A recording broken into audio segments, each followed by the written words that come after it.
يا صباح الفل، وانا نقول مساء الخير حسب التوقيت اللي تشوفوا دي اموله فيه. وحشتوني وبتوحشوني.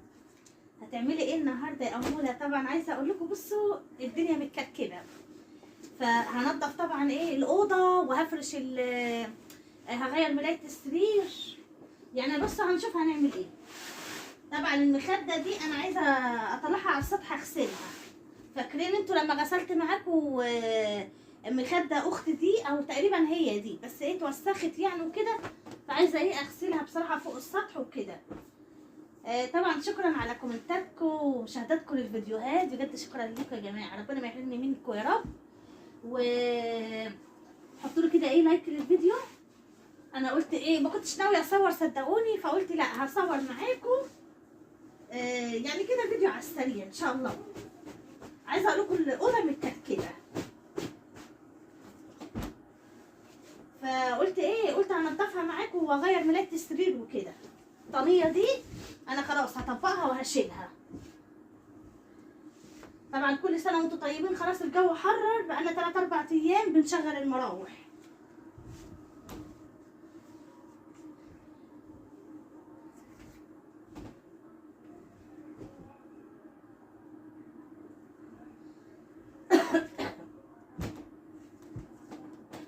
جنيه اكيد ناس اللي حاطه. خلاص الجنيهات الورق دلوقتي ما بتتصرفش.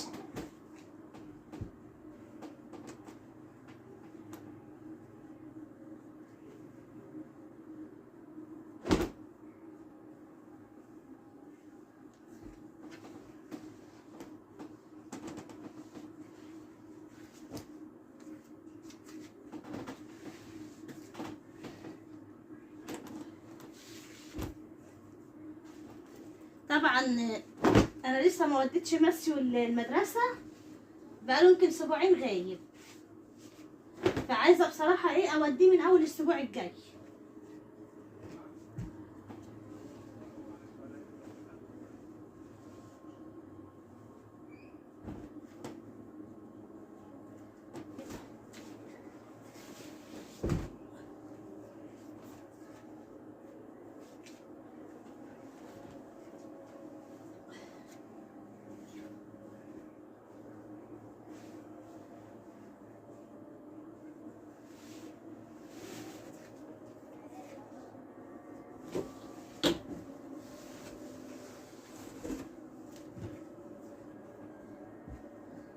هنفضها.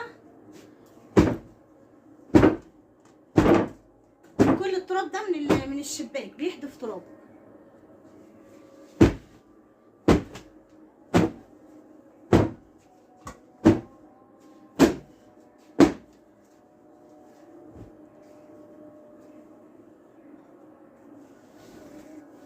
حطوا لايك يا جماعه، اوعوا تكروتوني. طبعا انا موطيه صوتي على فكره عشان انا الاوضه هنا على الشارع، ما بحبش يعني صوتي يعلى وكده، فاهمين؟ ما بحبش حد يسمع صوتي يعني، عشان كده ايه موطيه صوتي.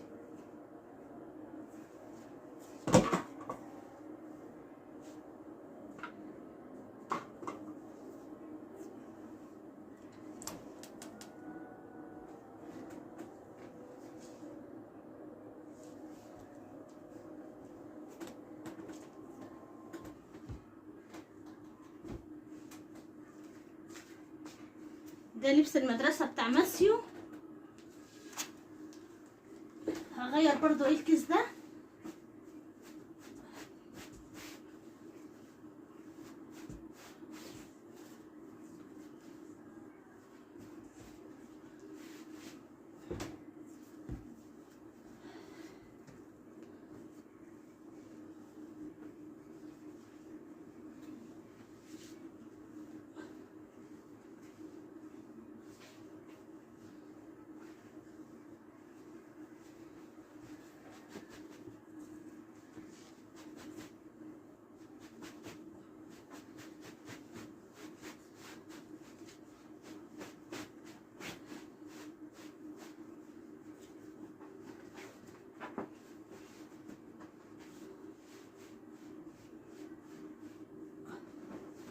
اهو يا جماعه،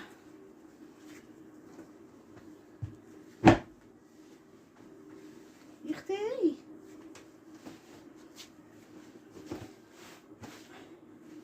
كيس المخدة صغير.